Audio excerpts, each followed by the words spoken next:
Welcome back to my channels, everybody. Thanks so much for joining today's podcast. I have two incredible entrepreneurs that are going to share their story with us today, give us some insights, I hope. I am, of course, broadcasting from home today. So in the background right now, like all professional podcasters, my little dog is chewing her chew. So that's what that noise is in the background, just so you know. It's not that I've had too much baked beans today.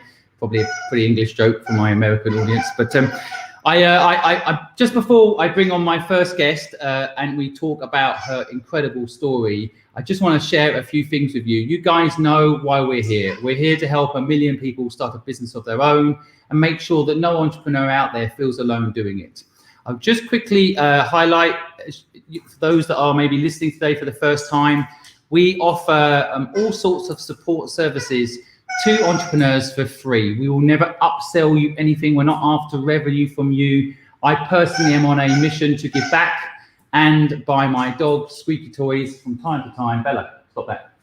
But that's it. I don't need a lot. I always say I don't need to own a boat. I just need to know a friend who owns a boat. So our mission here is not to charge you for help. It's to give back and support. I have been a lucky entrepreneur and I just want to give you some of that luck. So one of the things that we do is we do one-on-one mentor sessions. We give 15 minutes to people that want answers to questions that we can't answer for our existing content. We have hundreds of videos of things we've created to try and answer questions that you guys might have about your existing business or a new business, things like how to raise money, how to build a brand, and so on. We have created content for all of those answers. But sometimes your questions are very personal or very detailed, so we do have one-on-one sessions. You can go and register on thepurposefulproject.com to get access to me and other incredible entrepreneurs that are giving up their time and get some help one-on-one. In addition, as I've already mentioned, all of our social media content is out there. If you want access to free videos teaching you business, you can go to my website, simonscribb.com. I do make money on YouTube and TikTok and so on when you do visit these videos, but I give that money away every week to people wanting to start businesses. So there is always an accidental income, and I'm trying my very best to be transparent about that and give back to the community that's supporting the entrepreneurs I'm trying to support. We, as you know, have a podcast show. This is our live version, and we also every week interview the world's most successful entrepreneurs. They share their stories. So we had last week the founder of Love Films, William Reeve, who went on to do Zoopla and Graze, and he sold his company for 200 million to Amazon. And he came on to tell us his story. That was last week's. This week we had Stefan Galab. He is the VC for the Dragons on Dragon's Den. And he's also worked for a few of the sharks. He helps them put the deals together that he agrees in the den. And he shares with us his amazing personal story, just incredible. Put himself through university through sheer hard work and how he did it and how he managed to become kind of the VC for the super entrepreneurs. So definitely a podcast you don't want to miss. This week, tomorrow at 12 noon, I have Nick Jenkins coming on. He is the founder of Moonpig. He sold that company for a lot of money as well, but a down-to-earth, incredible person. He tells his story about being a sole founder and the benefits of that.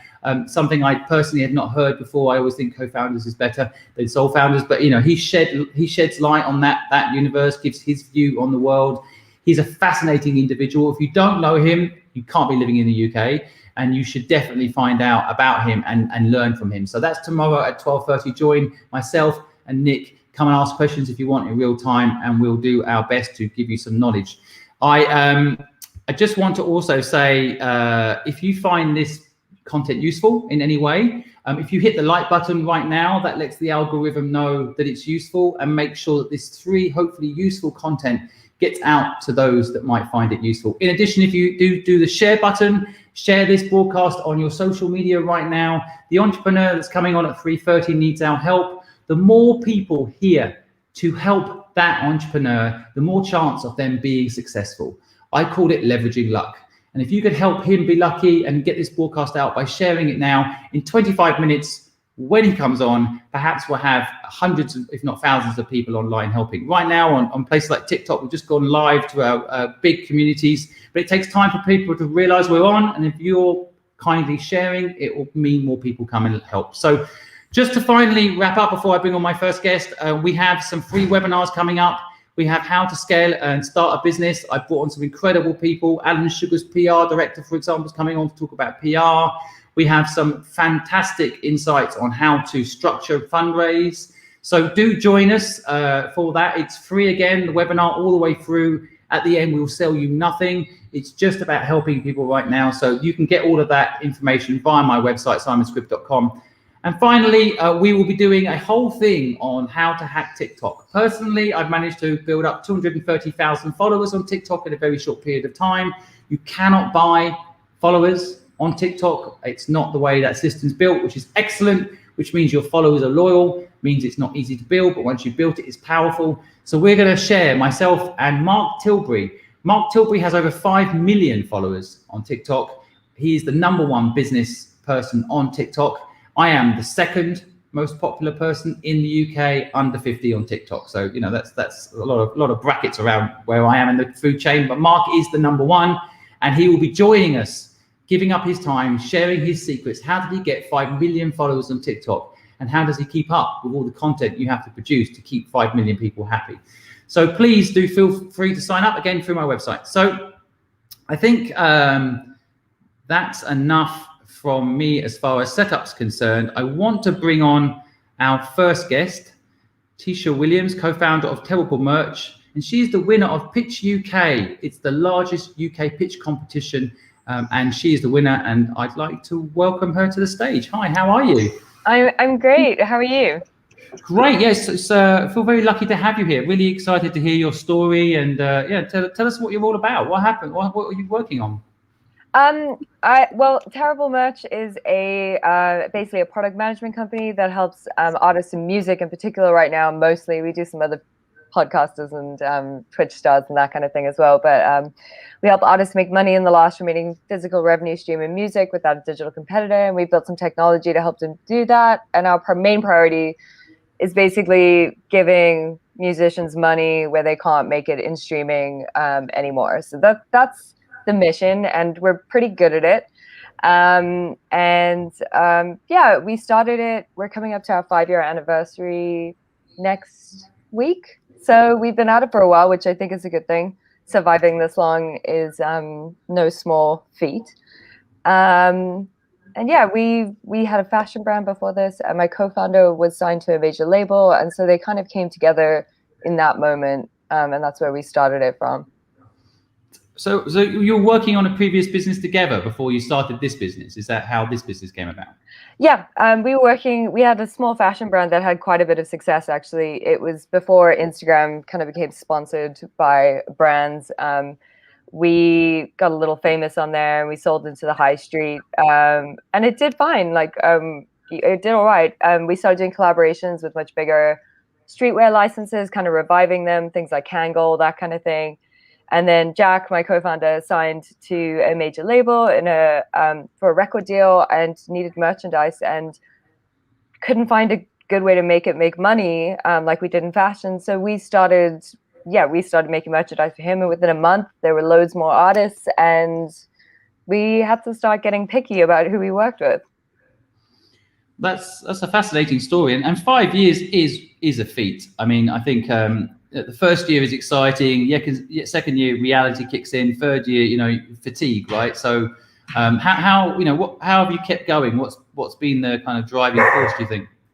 I think having a really sincere, genuine mission has been the biggest driving force behind it. There isn't a moment where someone isn't relying on us to do our jobs and do great work because it's the one place artists can make money.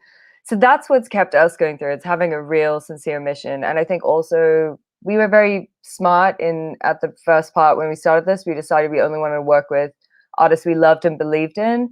And I think the motivation doesn't die when you really believe in the projects you're working in. I don't think there are any, the low moments are more moments of like feeling you have to fight through something rather than you can't do it anymore or you're tired. Do you feel like 5 years on, when you look back, do you sense the progress, or do you have that sense, I wish it was bigger, or how do you feel about it? I'm not done yet is the thing I constantly feel about it. people are forever being like, oh my God, it's amazing. It's such a great business. And I'm always like, I always feel like just instead of saying thank you, telling them to just wait because we're not there yet. But we've come a long way. I think, when we do our cash flows and all the businessy things and we see how much has actually happened in terms of money and people kind of serviced and products made and delivered and fans that have bought things, it really, you really feel the difference there. But in all the in-between times, you don't notice it, so it grows little by little. And at the end of the year, you're saying like, oh my God, we've like doubled our revenue this year from last year. And those are always really great surprises, but you don't feel it in the moment. I think every entrepreneur has that. You're just going. Well, definitely when you're dealing with the day-to-day problems, sometimes it feels like, some of the same problems pop up and you're like, how come we're still dealing with this same problem, whatever it may be? I'm sure you have manufacturing issues, for example, right? I mean, Oh yeah. I mean, we have a really well-vetted, we have a well-vetted supply chain. We only work with suppliers we trust. It's taken us a long time to find them. We kind of have worked with them for many years. We worked with them in fashion before that. And in other things, we're really, really fussy about product management and making really high quality products. So that's not as bad as it could be in other manufacturing things. I think, we probably cut our teeth doing that in fashion. Well, what keeps you up at night these days? I mean, apart from COVID, I make sure to say that word in a broadcast these days if I can help it. But what worries you as a business person? My biggest worries as a business person, I mean, during COVID, it's like making sure we can still grow and employ people and keep the revenue flowing strong for that. We were a live music business before COVID. And when COVID hit, we had to move everything online. So it was like a huge change in our business model. We weren't sure if we're going to make it. So that's like a worry now. The other things that keep me up at night are fundraising, which is one of the hardest things I think any entrepreneur has to do. And then, of course, other little things like, making sure things arrive on time and logistics and customs forms lately. Well, yeah, that's a whole new area. I just invested in a business called Peas and Pod. They basically do home education in a box, and they've got all loads of customers in EU, and suddenly they're having to hire one extra person just to do all the customs forms that's involved. But yeah, it's the reality of Brexit. Again, another word I didn't want to mention if I could help it. We just can't seem to avoid these things. It was interesting what you said earlier about saying no. And I'm really interested in that concept. I think, when do you say no to someone? What's your criteria for bringing someone on board? And I'm going to let you answer that question properly and put you on mute so I can go get my dog's toy and you can stop chewing it through my broadcast. Totally personal, this is why we're not sponsored by anybody, I think. You answer the question. I'm listening. I'm going to go stop my dog. Okay. What was the question, Simon? Well, yeah. Why do you say no? When do you say no? How do you learn to say no? Because I think, I built a service company, for example, and in the first year I said yes to everything. Because that's what you hear, is it? Just say yes to everything. Don't ever say no to an opportunity. And then you slowly realize that, literally, running yourself ragged and not doing any particular thing a good service. You have to learn to say no, right? Yeah. Well, yeah, we said no because we couldn't take on all the work that we were getting. That was the first thing that happened. And the only way to deliver quality work was by saying no. So we had to start doing that. It was more a necessity. We don't want to say no forever, but we're building technology to help us not say no so we can help everyone else say no. But we're not, it wasn't. No. Sorry to interrupt you. What is the criteria for saying no, though? I mean, how do you decide what is a yes and what is a no?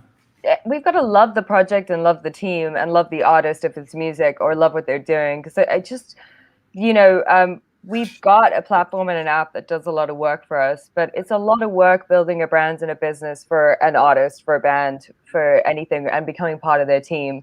If you don't love it, you really feel it. It feels like work. And when you're into it, it doesn't feel like work. Suddenly it's 10 at night and you haven't noticed the time go by. You don't mind staying up for those calls on the West Coast and, being ready with spreadsheets and reports and things when they're needed. It takes away the element of it being it feeling like work. I mean, it is work, definitely, but it just makes you happier when it's something you care about. That's another interesting subject, isn't it? Because people are like, enjoy what you do. And I mean, I can honestly say, overall, I enjoy what I do, but there's times when you just wish you weren't doing it, you know? There's always going to be those moments, right? Well, this is the thing about liking the people you're working for, even when you have to do the bad jobs, like the really hard ones, the ones that like suck the life out of your soul, which every business has. When the aim is for something bigger than you and something, that you're part of, that gets you through that, I think, because there's no escaping the tough stuff. It's there, like it's always there. Yeah, good advice. I mean, I owned a creative agency called Fluid, which I got lucky and sold it to PwC. But the way I used to say no to clients that I had that negative energy from is I didn't want to insult them, but I used to charge them 3 times more than they wanted to pay. So that was always an interesting thing because they would always pay double what they wanted to pay, but they wouldn't pay 3 times. Yeah. So, it's a good strategy. And also, even if they do say yes, then at least you've got the love and money to get you through. You can go and hire someone that might like them, There's always someone that likes someone. So. But yeah, it's interesting as well. I mean, you were your parents entrepreneurial? How did you get into this entrepreneurial space? Oh, actually my co-founder and I talk about this quite often. We got into this space because there was no way for us to be. We didn't come from families that were even remotely well off. So the only way for us to kind of elevate our lives and do the things we wanted and get the things we wanted out of life was to start a business. There weren't really many options. I mean, I got a degree. But I had a really hard time after college, like actually finding a job that, well, number one, I liked for long enough, and that paid me enough, or one that I could progress in. And it just felt like I was stuck. And I think Jack, my co-founder, probably feels the same way. Until he signed a major label deal, but there's only so much you can get from other people, and you have to put it in your own hands. So no one was really entrepreneurial. It was more a moment of like, if we don't do this, nothing will ever change for us. And I think that has been the motivation for us is that we know we're smart enough to get this done, and we know we can do much more ourselves without anyone else in our way. So I think a lot of people will relate to that story today. I mean, a lot of people coming out of university, a lot of our listeners, and they have this problem of not being able to get a job right now, and so but I think people are also frankly terrified to start a business of their own because it does feel like a very daunting exercise. Do you think having a co-founder helped you push past that, or did you never feel that? When Jack is weak and tired, I'm strong. When I'm weak and tired, he's strong. And I think that really, like, it gets us through those things. And you always have a little more confidence in numbers, So there was, there's that. But I think it is truly like we just shared the vision. And the vision was so strong. It's like we tried to do other things. We did. Like Jack was in a different. He was signed to a major label, but this thing was the most captivating. So that being captivated and interested by something, the curiosity gets you past the fear. I think in most cases, or I say it does. It got us past it. That sounds like a good Instagram post. But it's true. It's very true. And so, what about when you told your parents? What was your degree in? Oh, fine art and history of art, and then I worked in private equity and financial services, and then fashion. So I mean, what I do now all makes sense in hindsight, but I did jump around a bit. But quite extreme there. Big extreme examples of Yeah, absolutely. I mean, they all involved problem solving, I think, and I think that's my main skill as an entrepreneur. But it was, the degree taught me how to finish things. That's what I learned from university, how to finish things I start, and that was a really valuable lesson for me because I'd probably been a bit lazy before that in my life. And then the other jobs taught me how to solve different problems, and private equity taught me how to make businesses successful. And that, I think, has helped us model our own business, not just in our business being successful, but because we look after the business of so many other artists that are underneath us, that we're able to structure it in a way that will make them profitable, which is the secret of private equity. Except we give them the money, we don't keep it. But there is so, and then fashion, of course, is about supply chain and delivery and margins. So it all came together in the end into what we're doing now, but it didn't make sense while I was going through it. I didn't know this was where it would end. And did you have to raise money to start your business? How did you get it off the ground? Oh, this is really cool. We got a startup loan. We got a really small baby startup loan from the government. It was EU backed at the time. They still have them in different forms, and that gave us the working capital to start our business. So we pretty much we were pretty bootstrapped. That gave us a little capital to get us started, and the rest we made it work. So we made profit. Mm. You've got some fans on here right now just saying, you're awesome. But yeah, I mean, so what, the Pitch UK event, tell us about this. Tell the audience that don't know about it, what it means and how it worked and how you managed to be the best pitch. I think from the numbers I saw, like 800 people are pitched try to win this competition. So it's quite a big deal. Oh, I didn't know it was that many. I didn't know it was that good and that big. But yeah, that is a big deal. So I mean, the pitch is basically, pitching is an art that you, as an entrepreneur, if you need to scale your business, you're going to need a lot of money, and it's not money you can only take out of your business. So fundraising's the next step to do that with.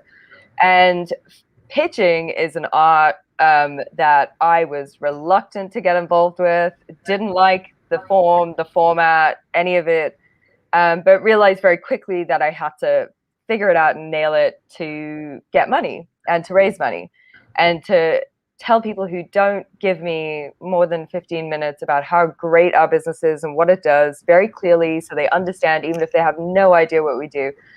So all that's a bit of an art. And I had seen the pitch online, and I decided, after a year of going around pitching and kind of refining things, that I would give it a try. I didn't expect to go as far as I did. There were so many great businesses and pitches in there that were just, I was totally captivated by all of them, especially the ones in the final. But the art is communicating something really simply to a really big audience, and doing it very quickly as well. And that is something that going through that whole process teaches you. So it's a really great thing to learn and to master, to do. You have to present the whole thing in 2 minutes at the end. Mm. So yeah, I think pitching is a really underrated way of getting feedback on your business. Because the good thing about pitching is you're almost saying, be hard, critic-wise, come back and tell me, what I'm doing wrong, what doesn't sound right. It's a great validation model, isn't it? I think that underrated. And also, you just need to know how to talk about your business in really simple terms so that people get it. I think it's really easy to get caught up in the complexity of everything you do every day and the huge problem you're solving, and forget that actually ordinary people engage with your solution all the time. And it's actually quite simple what you're doing. It doesn't need to be explained in a complicated way. So learning to pitch properly, learning to pitch in a limited time really helps you, communicate better. And therefore you can communicate to more investors, more people, more angels, more clients, all of it. And it's really helpful, I think, when you're about to or need to scale your business. I think a lot of entrepreneurs will probably be raising funding before they've had a business. So we're a bit different that way. But for someone that has a business, for which is where we came from, it's a totally different story to kind of make things simple when you've been doing it for 4 years or 5 years. How do you get it down to its very essence and communicate that with an audience? I think it's a good point, isn't it? And I guess also it's a never ending. I think the pitching as well has to change depending on who you're talking to. Right? Yep. Of course, there's the pitch to investors, which we explain the model intricately. And then, of course, there's pitch to the customers who want to just understand what you're offering and make sure it's simple, right? And then there's the pitch internally, the culture pitch, right? So it's a fascinating subject. But if you Oh, go ahead. It's definitely an art. Like, it's an art in every single one of those. And it's something that I think anyone who's like at the top of a company or wants to be a leader in a company or their own business, needs to practice and learn. It's not a fun process to do, but when you get there, it gets fun. Totally, yeah. And a lot of people ask us about co-founder relationships, and I mean it is like a marriage, I think. But I mean, how do you manage it? How do you so you don't get on each other's nerves and make it work? Is there a formula that's worked for you? We get on each other's nerves. That's what we're allowed to do as co-founders.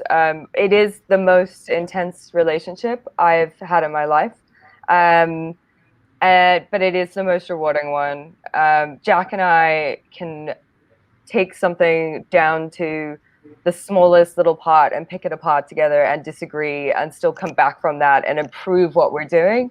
And that is, that's something that's really, it's hard, but it's so important to be able to express yourself without any express your ideas or get to the bottom of new ideas without any consequences. So we have a really amazing relationship in that sense. But like everything, we're always stressed, a bit tired, haven't slept enough, haven't eaten enough. So we have to take care with each other, and bring in croissants when we see each other, or make sure we remember birthdays and we're both drinking enough water. Like normal things you do. We're like family at this stage. We've been doing this for a very long time.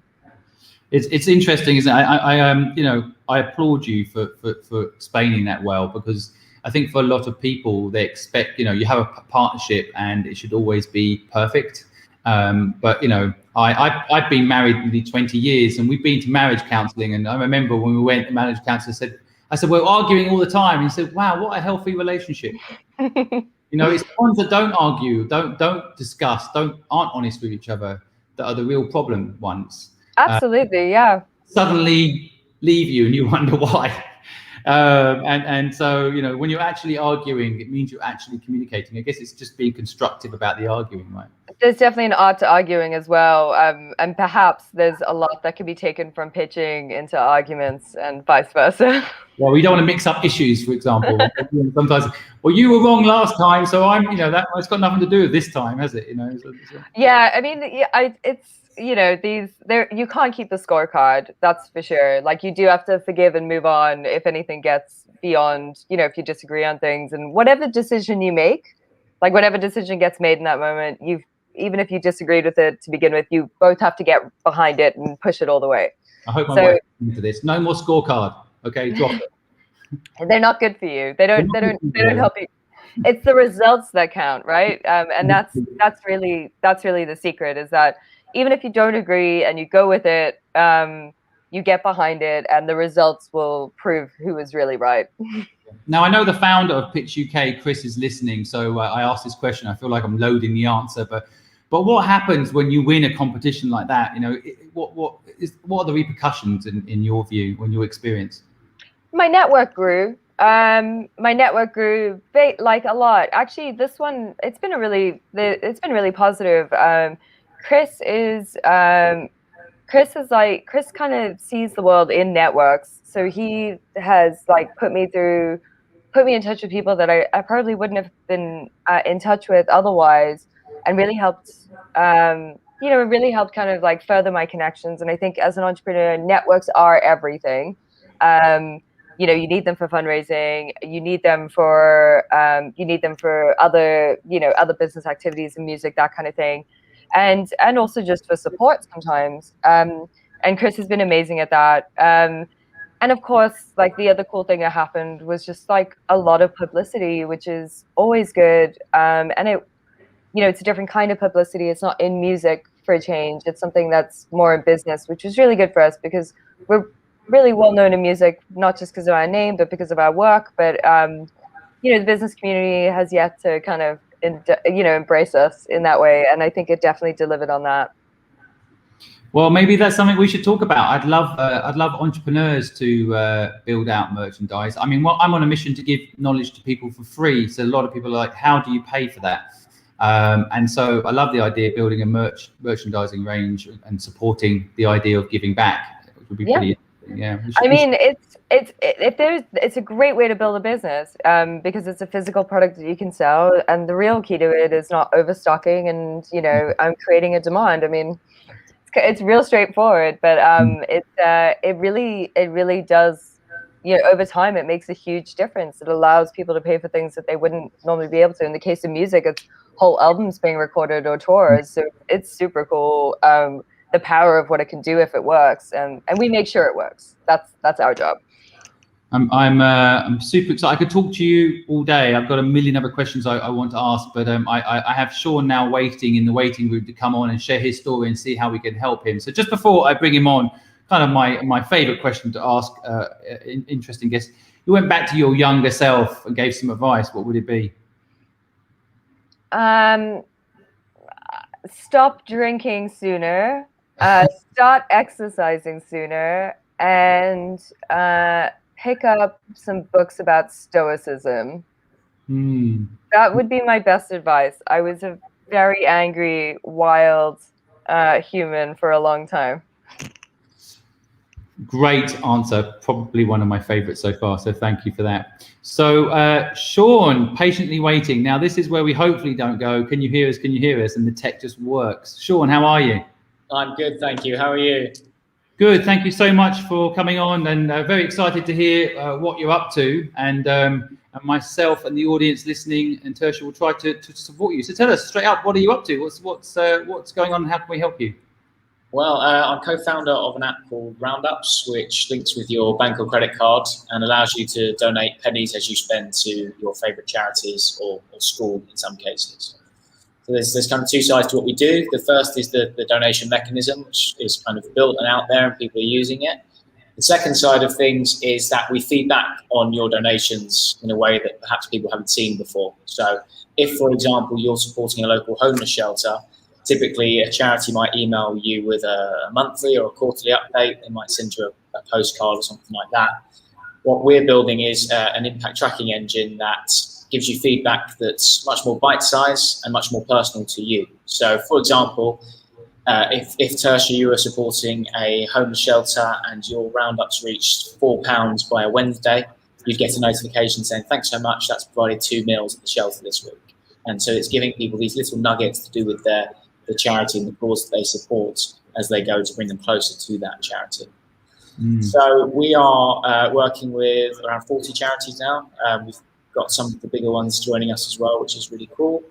And we're in the middle of a fundraising round. So I think that's kind of how I ended up funding you, Simon, and Blue Ocean Ventures. So our kind of ask and areas we need help, it's a long list. I've added stop drinking to it, following your tip there. Can we help you with that? I don't know if we can help you with that. That's definitely not our skill set. The stoicism can help you with that, though. Yes. But no, yeah. So the big thing for us at the moment is we're in the middle of a raise. We're hoping to get some term sheets completed next week, which is good. So that's on its way. But yeah, just interested to hear more about what you're doing with the Purposeful Project, Simon. But what is the fundraising ecosystem like at the moment? I mean, I have my view, but I'm just interested in what you see as someone trying to raise money right now. Yeah, I mean, I should caveat that this is the first time we've raised, so I don't have a lot of experience to compare to. But a very, very small percentage of people we've reached out to have come back and said we're holding a fundraising or we're following on with commitments only at the moment. So I think the general feeling is that there's money out there still. People are investing. And perhaps it hasn't been affected as much as people might have expected it to be.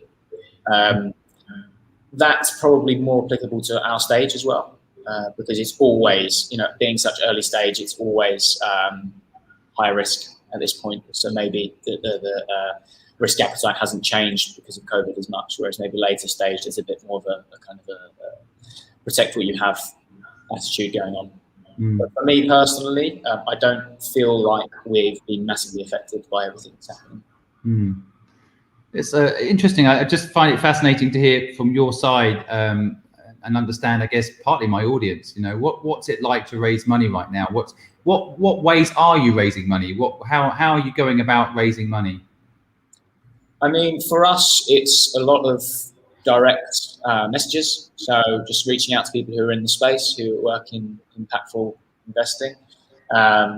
So quite direct. I mean, for me, we've obviously been aware that we're going to be raising money around this time. So I've been building up a kind of network as well for the past year or so. So it's very organic in that sense, although deliberate. So, I mean, for the last, I would say 10 months, I've been building up kind of a database of potential investors to go to. So yeah, I mean, and then there's obviously the funds in the space, as well as just go-to places. So networks that will take us successfully is something we've not got to that yet, but it might be that we look at those networks. So like equity crowdfunding type things. Not so much. We might consider that towards the end, but I don't think so for this round. I'm talking more about kind of angel investor network, things like that, where there's a ready-made syndicate of angels and the platform will take us successfully. I just interviewed the founder of Seeders, Jeff. I think he's on now listening, actually. Why wouldn't you use Seeders now? What for his research, really? I'm helping him suddenly, but why wouldn't you use him? Why wouldn't you use Seeders right now? Yeah, I mean, for crowdfunding, it's the big thing that we hear a lot is that you need a lot of it to be committed for, and so that's why I wouldn't write it off. But for us, it's like, okay, let's get to 70% committed, and then maybe we'll close it and create a bit of a buzz with crowdfunding. You highlighted something I've heard from other entrepreneurs. There's a big gap, Jeff, if you're listening, there's a gap here because it seems that people need help to actually raise the money. And if platforms like Crowdcube and Seeders are expecting you to have raised most of the money before you've even gone to their platforms, that actually tells me there's a market gap. Right? Yeah, potentially. I think from what I know of Seeders, and considering the founders listening, maybe this is quite stupid, but from what I know, Seeders would be a kind of a high quality one that you can't just get onto quite easily. But in terms of the I don't want to name names, but other crowdfunding platforms that will take anybody, you definitely need to have a large amount of the round committed in advance. But I feel like Seeders is a bit harder to get onto. Well, for my listeners that are wanting some facts on raising money, I like platforms like AngelList. It's got a lot of resource on there, a lot of angels. I'm assuming, Sean, you've gone through that with a fine-tooth comb, right? Yeah, well, actually, we haven't gone to the depth of that yet, because like kind of the network that I built up and the lists that I built up personally have been bearing fruit so far. Touch wood. And this is your personal contacts, is it, or is it from people I've met through kind of boot camps and been to talks and created a warm introduction from. We've also found, from speaking to angels, that they've brought in connections in the space as well, which is kind of a cliche thing to happen, but that's definitely happened for several angels that we've spoken to so far. And because we're the amount of money we're raising, you don't need many high net worth individuals to close it. How much are you raising? 250. Okay. Cool. No, it's very interesting. I think I feel like the concept is brilliant, but so obviously needed. And my mind kind of asks itself, does this not already exist? And if not, then how come? Or does it? And that's a good thing. What do you think? Yeah, I mean, there's two sides to this. Firstly, the round up and donate form of donating has existed in various guises for years and years. In terms of it being a standalone app, there's a few apps out there in America in particular. And so that's one thing to consider. The other thing is that this is something that banks could do and arguably should do, because that's the place where you would like to do this form of donating. That's kind of a separate conversation in itself. But the bottom line that we found is that banks who've got involved in this space haven't found a way to prioritize it as a feature in their banking apps. That may change in the future, and we hope that it will. But on the other side of things, where it's been done before, what we've found time and time again with sort of people who played in this space is they talk a lot about how it's a very convenient and simple way to donate, which it is, and that's great. And we know from our research and just conversations that, you ask people if they'd be willing to do this, and 9 out of 10 people say, yeah, I would, but then they don't do it. And the reason for that is that it still takes some effort to sign up and do it. But the angle of it being convenient and smart simply isn't enough. you need to offer more back to donors, because people aren't searching the web for a convenient way to donate to charity. It's just not happening. So suggesting that convenience and simplicity is enough is wrong in our view. So that's where we kind of found this impact tracking piece is actually what, in a sense, the value that people are getting from donating through roundups. And do you feel like that the market is, well, I mean, it's interesting. I'm thinking about how to help you now. And so first of all, anyone listening that happens to have £250,000 spare, please reach out to Sean in the links below. I personally, I'm always very honest with entrepreneurs. I really like this idea. I think this has got purpose and the potential, I mean, to be a successful, profitable business, of course. But what about just throwing it out there? What about, raising the money from charities? Because of course you are servicing their, digital needs really through this. Would it not be a good idea to approach them and see? Yeah, this was something that came up in conversations about 7 or 8 months ago.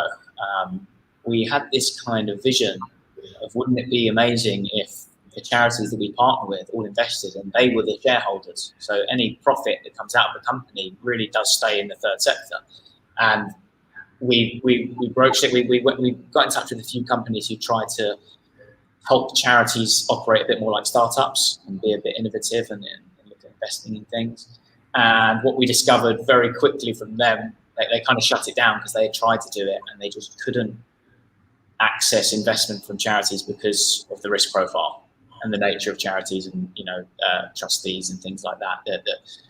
Having said that, there's something from Crisis called Venture Studio, where they're being very forward thinking in this space and they're investing in impactful startups. So I definitely think that the third sector is becoming more open to it. I think it's definitely an opportunity right now, because most of the charities on the high street, for example, have no revenue now. And they either innovate or they die. Absolutely, yeah. And so they might be sitting on committees with cash in the bank, but they have no cash flow. And you could help them with that. I think don't go through a third party. No offense to whoever you're talking about. Go direct and go now. The third party wasn't well, they weren't trying to broker anything or anything like that. What I'm saying is sometimes with third parties they'll say, "Oh, it's hard," or "We've had experience." Actually, what you find, I used to have this in my agency business. We used to go originally when I started my company. We used to go through another company to win clients, and they would always tell us about how hard it was. I'm not saying they're bad. I'm just saying they get jaded. Yeah, right? yeah. More fresh and new. I would literally go to the website. I would ping every single one of the committee members. I would ping, of course, the people that run the charity day to day, and I would just go at them. Because the beautiful thing about getting the charities to invest in this, because the Achilles heel is you're making profit out of it, right? And if you can make them part of the profit, you solve that problem. Yeah, absolutely. I think we'd love to do it. Circle. And, you get 3 charities on board, I'll invest. Right? Because I also feel better about it if I know the profit's also going back to the charity. Even as investors, they might not tell you, but there's something strange about the middle ground of a for-purpose business that's for profit. Yeah. And there shouldn't be. I don't think there's anything wrong with it. Nothing at all. But unfortunately, a lot of very conservative investors that they don't like. It feels. I've seen it on Dragon's Den, and I've got a problem with Dragon's Den anyway because they're buying companies, not investing in companies. But that point aside, and by the way, I've got Nick Jenkins, who was a dragon on Dragon's Den, coming on the podcast tomorrow, and I know he's going to be talking about that. So I'm not the only one saying it. A dragon who's been on Dragon's Den has said that. But the point I'm trying to make to you is that I think you'll remove that pain, that twinge that any investor will have around this. Just a thought.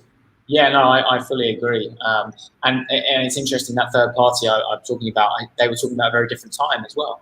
Yeah, exactly. They were. Right, the world has changed, and I think in your case it will be a positive thing. And the other thing I think about, I mean, again, just throwing it out there to see if it's useful, but on a previous podcast show, I interviewed the founder of Monese Bank, and I have a good relationship with him. Super smart, super purpose-driven. The danger is if you talk to him, maybe he'll do it himself. But equally, my instinct would be that they'd rather just work with you to do it, and he's got that stuck down his sofa by mistake. And if you get a bank on board, they can help you with all the legal stuff long term and all that. Plus, they've got 2.5 million customers in the UK already. which is an interesting to reverse engineer that, right? Yeah. So shall I introduce you to those guys? Will that help?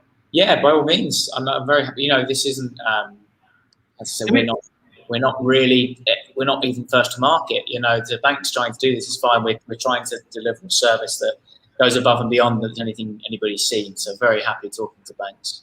Okay, so make sure you send me an up-to-date deck, and then I'll forward it to them. But I'm only asking you because there is a risk that they read it and do it. There is a risk they're already doing it. Which bank was it? Sorry, Moniz Bank. You can't be scared of people stealing your idea. The odds are they if you've already got it, they'll just come buy it from you. Yeah. Well said. I literally think I do a post a day saying that. I completely agree. Tersha, I completely agree. Tersha, do you want to jump in actually? And do you have any views on this? Any thoughts? Yeah, actually, I did have a couple of questions. Like, how far are you guys along with the technology? Have you got people using it? Have you got it in? So that's like an amazing thing to have. I think when we build our platform and our mobile app, the thing that really got our first angel investors over the line was actually being able to engage with the technology. And then it was built, we kind of did prototypes to begin with as for our first angel round. But when it was built and finished, the satisfaction of anyone that had invested in us and actually being able to use it and do it was epic, and kind of brought more people, on our side for it. So I think it's just a really powerful tool, and especially powerful, you can send it to someone online now, while they're all sat at home. People have more time to sit and stare at their phones. Yeah, no, it's a good point, and I think one of the things that we are looking forward to doing is showing them the iterations, because since we've been going for investment, we've had a web app. Our native app gets released next week, and so being able to give people those updates is definitely helpful to the process and closing those deals. What else are you struggling with? Go ahead, yeah. Tell us. Well, I was going to say, actually, you don't need to have 250K if you're listening. You can just sign up and donate pennies as you spend at roundups.org. So that's a way. That was my other thought on this. So of course, one side the charities, the other side, a bank partner, and then in the middle, why not leverage your users to round up and invest in the business? Oh, that's interesting. Yeah. I mean, there's some logistical challenges there, but nothing to overcome. I mean, you're getting into kind of crowdfunding territory here. Why not? You've got a crowdfunding system potentially there internally. Yeah, but it's your own crowd as well. They're already on your side. If there's people using it and people signing up for it, they're already loving what you're doing. They already believe in it. So why wouldn't they go over? I think you could probably look at any of the really successful crowdfunded campaigns and kind of see that's kind of what they did. They just did it through a platform. Yeah. You could do it through your own. That would be a great PR story too, by the way. So if you can release the PR before you finish the raise, and that will ironically feed the users to go onto the platform to increase the raise. Yeah. Perfect. It's self-fulfilling. Yeah. No, that's interesting, because we have thought about it before, because we are a social enterprise and have all the kind of documentation to back it up and articles of association and whatnot. So we have thought about giving users the opportunity to support what we do in addition to the charities. So yeah, we'll bear that in mind. So getting comments and bear in mind, this is sometimes the internet, so I'm not sure, but our charity might look at it, ? Are you asking us a question or are you telling us a fact? Maybe I can explain a bit more how it works for charities. Yes, please. Well, it's free to set up. You just need to fill out 2 simple forms, which kind of tells it's a blurb about the charity and some multimedia if you have it. There's no monthly fees or anything like that. We disperse funds to you on the 7th of each month, and there's a 5% transaction cost, which covers Stripe's processing fees. And for the moment, with the volumes we're at, the vast majority of that goes straight out to Stripe, and then that will come down over time. But it's very, very simple to set up. So head over to roundups.org and reach out to us. We'd be very happy to talk to you about it. So what's the plan once you've raised the money? Well, there's 2 sides of things really. We work on one side with charities, and effectively, because of our model, our margins are very small. We don't see ourselves as somebody going out to find users and find donors. We see this as a tool that charities have to push out. So in order for charities to do that, they need to know that it's going to be a worthwhile investment. So a lot of our immediate actions over the next 6 months are building out case studies with charities, showing that if they spend, for every pound they spend on Facebook ads, say, they're going to see a 10x return or something like that. Because in fundraising, the benchmark return on investment is around 5 to 7x. So the way we've worked backwards and said, okay, well, we need to prove to them that by promoting roundups, they'll get at least a 7x return. And if we can demonstrate that empirically, then it makes sense for them to promote it themselves. And then it becomes a tool that they use, just like GoFundMe, just giving everything else. So that's kind of the immediate, and there's obviously resources that go into that. On the other side of the business, we help schools with fundraising. So the example here is you're a primary school and you want to raise money to refurbish the playground. So traditionally, the PTA will run a bunch of cake sales and raffles and things like that throughout the year to raise money. We say to them, in addition to that, why not ask the parents to donate pennies throughout the course of the year, and it will bring in an extra 5, 6, 10, 15 grand. And with schools, we basically set that up a bit like a crowdfunder as well. So there's a target and there's a progress bar, and we'll serve them nice content throughout the year. So, for example, the school that we're piloting with are raising money for a music room, and we've got some nice engagement pieces lined up. So when they reach 10%, the school band have a video that they're going to push out on the app that they can watch to celebrate and say thank you. So crowdfunding for schools over the course of the year via penny donations. And obviously there's a lot of kind of account management and sales to do there on that side of the business. It's so awesome, Sean. It's so awesome. You're getting so much love on TikTok right now. People just loving what you're trying to do. I'm interested in, how did you get into this? What's your motivation for doing all of this? Yeah, I mean, I've always kind of had that entrepreneurial spirit in me. I started a small business when I was 21, took a job at an ad agency at the same time. And I guess I kind of always had this idea of myself that I wanted to do something in impact.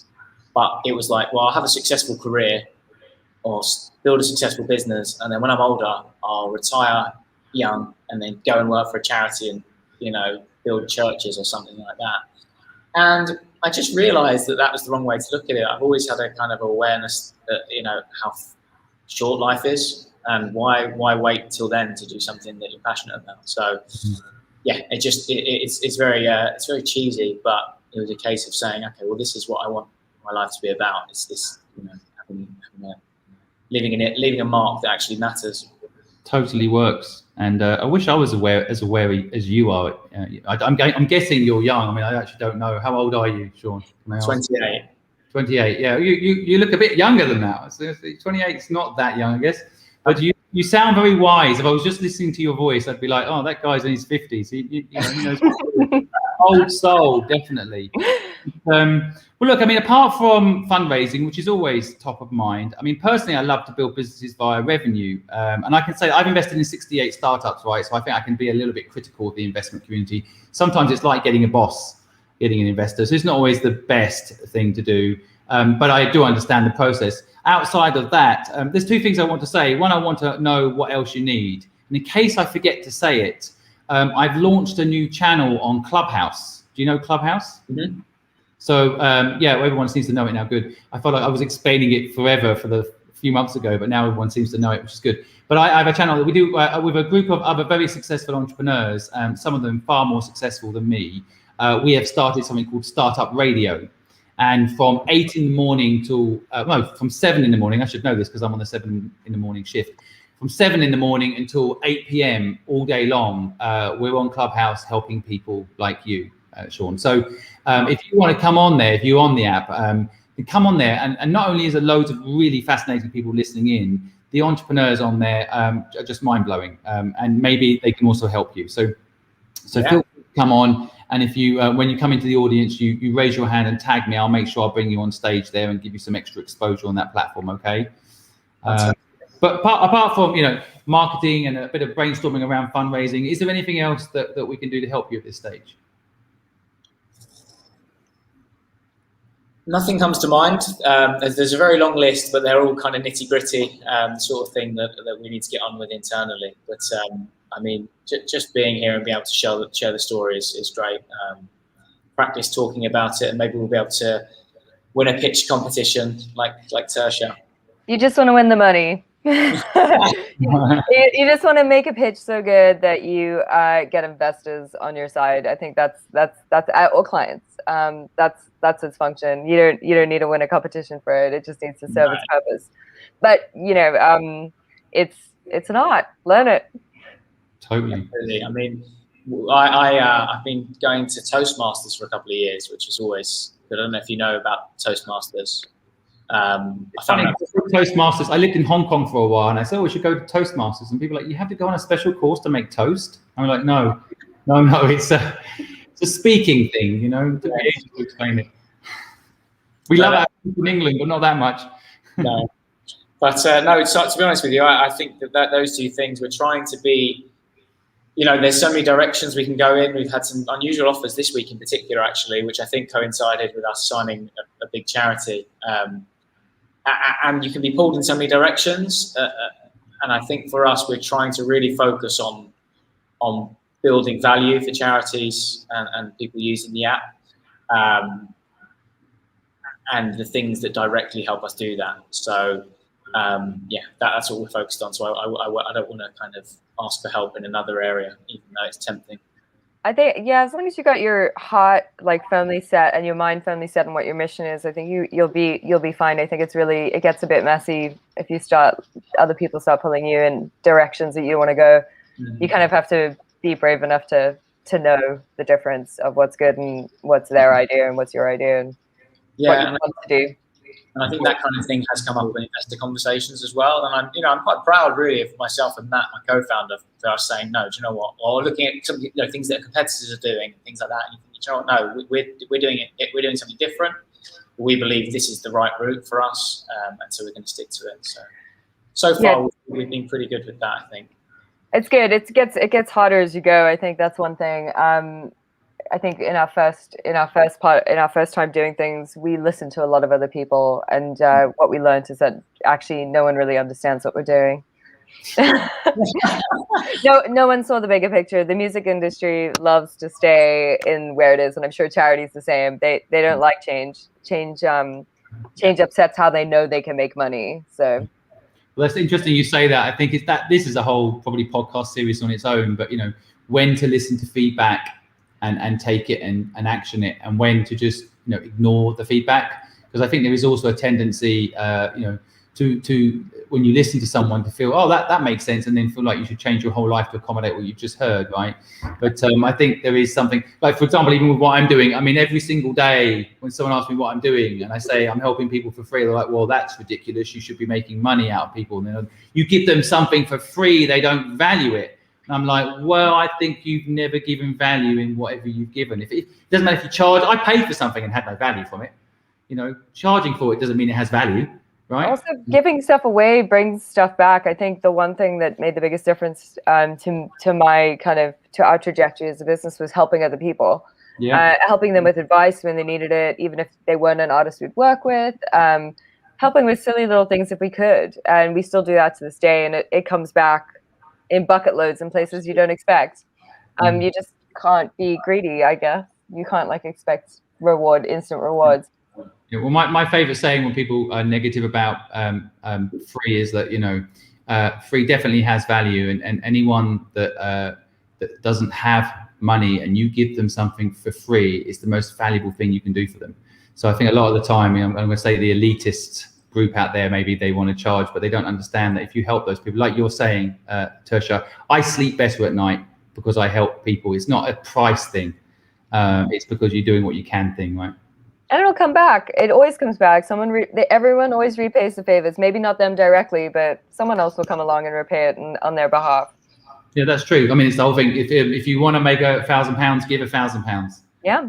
So but look, guys, it's been an absolute pleasure to have you both on. You're an inspiration, both of you, and appreciate your time. And thanks so much for coming on and telling your story and sharing your knowledge. Thanks for having me. All right, nice to see you guys. See you.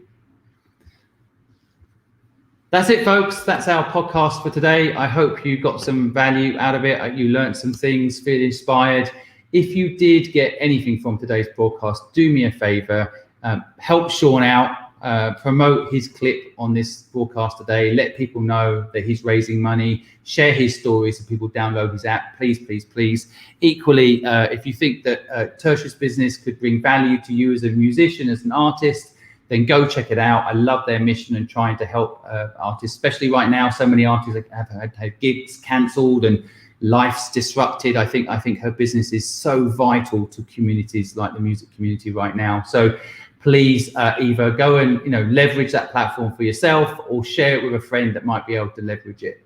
I would really appreciate it because those guys come on, give their time up to share their stories, and I really would take it as a personal favor if you went and just at least gave a like on their social medias. It really costs you nothing. That's definitely one thing you can do for all small businesses right now. It doesn't cost you anything just to go on their social media, give a like, and maybe say a comment like "love this" or share it with your friends. It costs you nothing and would mean the world to them. So I hope you found today's broadcast useful. Let me know if you have any questions about business in the comments. We always reply to comments. If you want any information that we don't already provide within our toolkit, let me know. We'll be back on air tomorrow at 12:30. You know what? I keep saying tomorrow because today's Wednesday, so we'll be back on Friday, and not tomorrow, Friday at 12:30 with Nick Jenkins, and he'll be sharing his insights. Again, we'll have a live Q&A so you guys can listen to Nick's insights and ask questions at the same time of myself and Nick. So we'll see you on Friday, if not before. Thanks very much. See you.